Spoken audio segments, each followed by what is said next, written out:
कि ये सरकार सिर्फ गुंडों की सरकार है, सिर्फ घटना ही घटना हो रहा है। इस पे सरकार इस विषय में फेल है। अभी भी ये परिवार निराश है, अभी भी ये परिवार अपने बच्चों के हत्यारों को ढूंढ रहा है और प्रशासन लगातार इनको नज़रअंदाज कर रही है।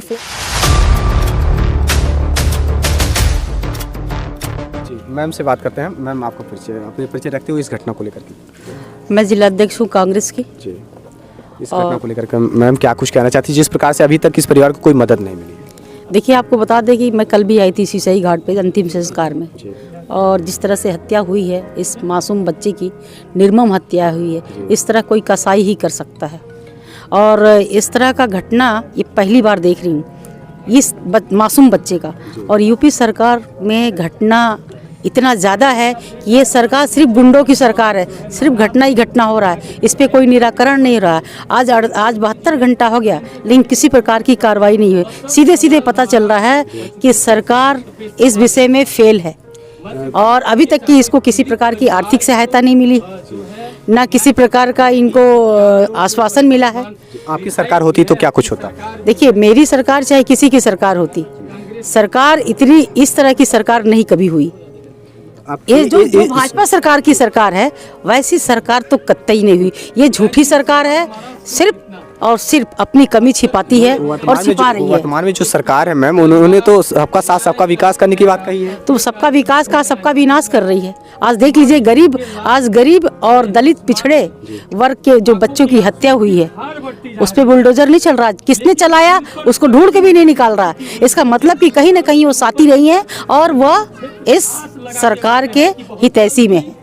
देखिए, किसी भी पार्टी की कोई सरकार रहे हो, और जो भी घटनाएं हो रही हैं, इस मामले पे जांच करनी चाहिए और न्यायोचित कार्रवाई करनी चाहिए। इस परिवार को आर्थिक मदद देनी चाहिए। जो घटना हो गई, अब इसको तो कोई रोक नहीं सकता। कोई भी सरकार, किसी भी पार्टी की सरकार हो, घटनाएं तो रोक नहीं सकती। मैम, आपका परिचय? मेरा नाम डॉक्टर अनु प्रसाद पासवान है, मैं प्रदेश प्रवक्ता उत्तर प्रदेश कांग्रेस कमेटी से। आप इस घटना पे आप क्या कुछ कहना चाहते हैं? देखिए, ये बहुत ही दर्दनाक घटना है, मगर उससे भी ज़्यादा दर्दनाक बात ये है कि प्रशासन इसमें कोई भी जवाबदेही नहीं दे रही है। इतने घंटे बीतने के बाद भी अभी भी ये परिवार निराश है, अभी भी ये परिवार अपने बच्चों के हत्यारों को ढूंढ रहा है और प्रशासन लगातार इनको नज़रअंदाज कर रही है, फ़ोन नहीं उठा रही है, इनसे बात नहीं कर रही है। यहाँ तक कि आज कांग्रेस कमेटी का यहाँ प्रतिनिधि मंडल आया, वीरेंद्र चौधरी जी के जो महाराजगंज के विधायक हैं, उनके नेतृत्व में, मगर उनका भी फ़ोन उठाया नहीं जा रहा है। उनके भी फ़ोन को लगातार नज़रअंदाज किया जा रहा है। देखिए, अभी हाल ही में यहाँ सीओ साहब खुद आए थे और इन्होंने बयान भी लिया है ना? तो उन्होंने क्या आश्वासन दिया? आज हमारे कुछ मिल बना है, कुछ बोल रहे थे, कुछ पूछताछ आप लोगों से किए ना? पूछताछ करिए, चाहिए तो पूछताछ करके चल जाता। तो आए थे अधिकारी? देखिए, आश्वासन देना अलग बात होती है, मगर कार्रवाई करना अलग बात होती है। आप बताइए, 72 घंटे बीत गया, मगर अभी भी इस परिवार को सिर्फ और सिर्फ एक कह सकते हैं उनको आश्वासन दिया जा रहा है। हम ये स्पष्ट रूप से कहना चाहेंगे कि भाजपा सरकार ना तो दलितों के लिए काम कर रही है, ना हरिजनों के काम कर रही है। ये सिर्फ और सिर्फ अरबपति की सरकार है। जब अरबपति के घर में कोई समस्या पड़ेगी तो पूरी भाजपा का अपना एक वीआईपी का पूरा एक तांता लग जाएगा उनके घरों पे। मगर आज एक गरीब परिवार के घर पे जिस तरीके की समस्या, दुखों का पहाड़ टूटा है, मगर आज भी 72 घंटे बाद ये परिवार सिर्फ और सिर्फ इस उम्मीद में है कि हमारे बेटे को न्याय मिले। मगर अभी भी आज सिर्फ ये आश्वासन में है, कोई सरकार या प्रशासन की तरफ से कोई भी इनको न्याय की कोई उम्मीद नहीं दिखाई दे रही। यहाँ तक कि इनको मुआवजा तक नहीं दिया जा रहा है, इनको कोई आर्थिक सहायता नहीं दी जा रही है। आप इनका घर देख सकते हैं, इनकी स्थिति देख सकते हैं, बहुत ही गरीब परिवार है और अभी तो इनको सबसे ज़्यादा ज़रूरत है आर्थिक सहायता की। बिल्कुल बिल्कुल, ये तो होना ही चाहिए, इस परिवार को आर्थिक सहयोग देना ही चाहिए। सर, आप क्या कहना? आपका परिचय सर? तौकीर आलम, पीसीसी सदस्य उत्तर प्रदेश कांग्रेस कमेटी, जिला कांग्रेस कमेटी के उपाध्यक्ष। ये घटना जो है सर वाकई दुखद है और बहुत ही निंदनीय है। ये घटना जितनी भी निंदा की जाए वो कम है। आश्वासन पे जो है प्रशासन चल रहा है। आप देख ही रहे हैं कि आज जो है कोई अगर उसकी जगह कोई आदमी होता तो आज हमारे ख्याल में जो है यहाँ पर जो है गाड़ियों का अंबार लग जाता है, लोग यहाँ पर जो है जुटना शुरू हो जाते हैं। लेकिन ये गरीब का जो है कोई नहीं है और ये बहुत ही दुर्भाग्य है कि ऐसे प्रदेश के अंदर जहाँ जिसके प्रदेश का नेतृत्व करने वाला व्यक्ति जो है मौन है और अपने आप को कहते हैं कि यहाँ अपराध नहीं, अपराध मुक्त जो है पूरा उत्तर प्रदेश है।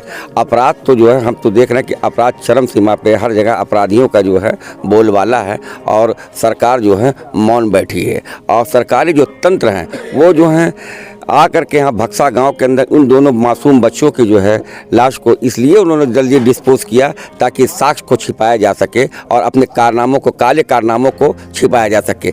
सरकार और सरकारी तंत्र पूरी तरह से जो है फेल हो चुका है सर ऐसे और हम मांग करते हैं कि सरकार से कि कम से कम जो अभी हमारे विधायक विनय चौधरी जी ने कहा कि 50 लाख रुपए मुआवजा कम से कम सरकार को देना चाहिए। हम उत्तर प्रदेश कांग्रेस कमेटी के हमारे अध्यक्ष और शीर्ष नेतृत्व से भी जो है बातचीत हुई है। जो भी हो सके कोशिश किया जाएगा, जो भी हो सकेगा जो है हम लोग आर्थिक सहायता जो है निश्चित रूप से जो है उन मासूमों के लिए जो है करने का कार्य करेंगे। यही नहीं, इस लड़ाई को कांग्रेस जो है सड़कों से लेकर सदन तक लड़ने का काम करेगी जब तक इनको न्याय नहीं मिलेगा। किसी भी देखिए सबसे ज़्यादा दलित और जो ओबीसी कास्ट के लोग हैं ना, मतलब यही मारे जा रहे हैं और मारे जा रहे हैं। उसके बाद से इंसाफ की गुहार लगाते लगाते थक हार जा रहे हैं। ऐसे में पीड़ित परिवार आपको अभी तक किसी भी प्रकार का कोई लाभ मिला? नहीं, कोई लाभ नहीं मिला, आर्थिक सहयोग का आश्वासन किसी से? किसी से नहीं। देख पा रहे हैं ये गरीब परिवार है, इस परिवार को अभी तक कुछ भी नहीं मिला है, एक पैसे की कोई लाभ नहीं मिली है। अब सोचिए कि ये परिवार जाए तो जाए कहाँ। अब देख पा रहे हैं ये आप सर, आपका परिचय? सर मैं 14 नंबर से जिला पंचायत दीपनारायण जी। तो आपका भी तो क्षेत्र ये है नहीं, फिर आपका आगमन? सर जब हम सुने तो हम सोचे देखें, लेकिन यहाँ देख रहे हैं कि प्रशासन की बहुत बड़ी ढिलवाही है।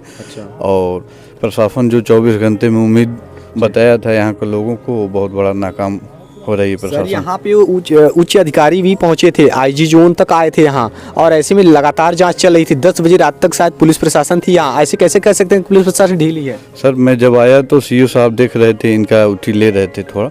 लेकिन अब क्या कार्रवाई हो रहा है हम तो बुझ ही नहीं पा रहे हैं। 72 घंटा हो गया लेकिन अभी कोई मुलजिम हाजिर नहीं हुआ। जी बिल्कुल, ये चीज़ें हैं। अच्छा, या क्या लगता है मतलब कि इस घटना को अंजाम देने में करीब कितने लोग के हाथ रहे होंगे? देखिए, भीड़ लगा लेने से और पुलिसिया तंत्र पूरे जो है छावनी में तब्दील कर देने से हमें उससे कोई मकसद नहीं है। हमें अपराध करने वाला वो व्यक्ति चाहिए तो चाहिए। बिल्कुल, जिसने इस प्रकार की घटना जिसने इन मासूमों के साथ जो घटना को अंजाम दिया है, इस परिवार को जो है जो रुलाया है, उस व्यक्ति का चेहरा सामने आना चाहिए। यहाँ आईजी आए हो, डीआईजी आए हो, एसएसपी आए हो, कोई आया हो, मुझसे उससे कोई लेना देना नहीं है। आकर के उन्होंने क्या कर लिया 72 घंटे के अंदर? 24 घंटे का अल्टीमेटम दिया था ना, 72 घंटा हो गया। क्या कर लिया उन्होंने आकर के जो है सेवा, इसलिए सिर्फ इस बात के लिए कि हम जो है काम कर रहे हैं। काम ऐसे नहीं होता है। घर के परिजन अगर जो है 100 को नहीं देते वो, तो क्या होता? वो तो चाहते थे कि पहले जो है न्याय मिले और जो लोग हैं इसके पीछे वो सामने आए, लेकिन उन्होंने लाश को फौरन डिस्पोज किया आनन फानन में, इसलिए कि सारे मामले जो है दबे रह जाएं। ये काम नहीं करना चाहते हैं। जब तक जो है ये लोग इन परिवार के, पीड़ित परिवार के लोगों को न्याय नहीं देंगे, तब तक जो है हम कांग्रेस जन जो है चैन से ना बैठेंगे, ना स्थानीय प्रशासन और शासन को बैठने देंगे। ये होना चाहिए। सर, आप कुछ कहना चाहते हैं इस विषय? जी बिल्कुल कहना चाहता हूँ। मैं मनीष कुमार गौतम, जिला अध्यक्ष एससी कांग्रेस, और यहाँ से पूर्व जिला पंचायत सदस्य भी रहे हैं। सर्वप्रथम तो देख लीजिए, जैसे इस परिवार से हमने जो सुना है, घटना जिस तरीके से अंजाम दी गई है कि बच्चे शौचालय करने जा रहे हैं, तो एक ये जो कहते हैं फिल्म स्टोरी जो होती है, आप देखते होंगे कि एक साजिश की जाती है, एक प्लानिंग के तहत इस मर्डर को किया गया है। ऐसे कैसे कह सकते हैं आप? बिल्कुल कह सकता हूँ सर। अगर जो हम कोई बच्चा जा रहा है, हमको किसी को मारना है तो हम कहीं मार सकते हैं, लेकिन जिस तरीके से इस घटना को अंजाम दिया गया है, उस घटना से ये लगता है साफ साफ कि प्लानिंग के तहत मर्डर किया गया है। ऐसा क्या कुछ नजर आया है? बिल्कुल नजर आ रहा है, आपको साफ साफ देख सकते हैं कि अगर जो बच्चे शौचालय करने जा रहे हैं तो कोई उनके पीछे गया होगा कि हाँ ये बच्चा कहाँ जा रहा है, कहाँ नहीं जा रहा है, कि या पीछे किसी को लगाया होगा कि तुम देखना ये बच्चा कहाँ जा रहा है, कहाँ नहीं जा रहा है, मुझे इससे मिलना है। 2 बच्चे जो बताए जा रहे हैं, इनके भतीजे और ये इनके जो बेटे हैं, तो इस प्रकार से ये लगता है कि ये तो देखिए दुश्मनी 2 तरीके से हो सकती है। तो उस बच्चे की दुश्मनी रही हो, इस बच्चे को मारने आया हो, इसने देख लिया तो इसको मारा गया हो, या इसको मारा गया हो तो उसने देख लिया होगा तो उसको मारा गया हो। इस तरीके से साफ साफ लगता है कि कहते हैं कि मर्डर किसी एक का था, लेकिन सबूत मिटाने के चक्कर में दूसरा बच्चा मारा गया है। मतलब यानी कि आप कहना चाहते हैं कि चाहे इससे दुश्मनी रही हो या उससे दुश्मनी रही हो, और इसके एक मतलब थी किसी एक से ही, ठीक किसी एक व्यक्ति से ही, लेकिन मारे दोनों बच्चे गए हैं। लेकिन जिस तरीके से गला काट के मारा गया है, शायद मैंने अपने अभी मेरी क्या नाम है 35 साल की उम्र में मैंने पहली बार इस तरीके की घटना सुनी है कि जो 11, 12 साल, 14 साल के बच्चे हैं, अगर जो किसी भी व्यक्ति के बच्चे होंगे गलती करेंगे तो आदमी क्षमा करता है कि चलो बच्चे हैं जाने दो, लेकिन जिस तरीके से ये कृत्य किया गया है शायद ही वो इंसान नहीं जानवर ही कर सकता है। जिस प्रकार से हाँ ये निर्मम तरीके से, ठीक उसी प्रकार से ही उन दोनों मासूम बच्चों को गलत करके मारा गया है। मैं क्या बताऊं, एक परिवार के पास आंसुओं के सिवा कुछ नहीं है। और सर ये घटना जिस प्रकार से हुई है, आपको क्या लगता है कि करीब कितने लोग के हाथ रही होगी? देखिए इसमें तो हम भी नहीं कह सकते कितने लोगों की हाथ रही है, लेकिन ये कि पूरा मतलब ये कहते हैं खाका जरूर बनाया गया। बिना ये खाके के चाहे 2 लोग रहे हो चाहे 4 लोग रहे हो, ये तो मैं बिल्कुल नहीं कह सकता हूँ, लेकिन ये टीम वर्क है। किसी भी टीम वर्क के ये काम हो ही नहीं सकता है। यानी कि आप कहना चाहते टीम वर्क के द्वारा ही की, टीम वर्क के द्वारा ये मर्डर किया गया है। बिना इसके कोई मतलब इस कृत्य को कर ही नहीं सकता है कोई व्यक्ति। कि माता जी रोती जा रही हैं, शासन प्रशासन अपनी चुप्पी साधे हुए है। प्रशासन को तो बाइट देने का भी अधिकार नहीं है। किसी भी अधिकारी से बात करने की कोशिश की गई, उन्होंने साफ मना कर दिया कि हम मीडिया के सामने कोई बयानबाजी नहीं कर सकते, हमको ऊपर से आदेश नहीं है। अब बताइए हम जवाब ले तो ले किससे? यहाँ दरोगा से तो हम जवाब नहीं लेंगे, सीओ भी नहीं कुछ बोलने को तैयार है, उच्च अधिकारी भी कुछ नहीं बोलने को तैयार, तो हम बात करें तो करें किससे? किससे पूछे कहाँ तक पहुँची कार्रवाई? कि इस गरीबों को इंसाफ दिलाएगा तो दिलाएगा कौन? ये छोटे छोटे मासूम बच्चे किसके सहारे जिएंगे? बताइए कहाँ जाए लोग?